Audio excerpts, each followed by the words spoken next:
L'innervation de la main s'effectue par trois nerfs. Tout d'abord, le nerf médian.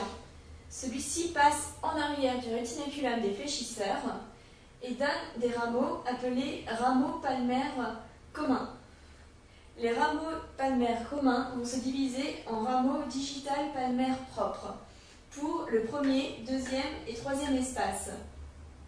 Nous avons aussi un petit contingent qui va innerver les muscles de la loge ténare. Enfin, un petit rameau superficiel appelé rameau cutané palmaire va innerver la paume de la main. Le nerf ulnaire va innerver le quatrième espace interosseux.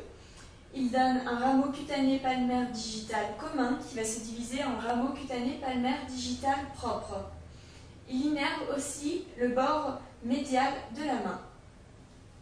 Sur une vue postérieure, le nerf ulnaire et le nerf radial vont se joindre afin de former une arcade.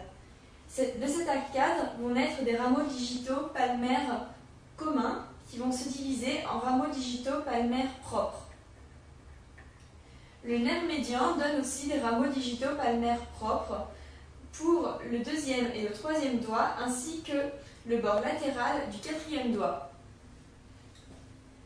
Le nerf ulnaire va innerver ainsi le bord médial de la main et le nerf radial va innerver les muscles du pouce.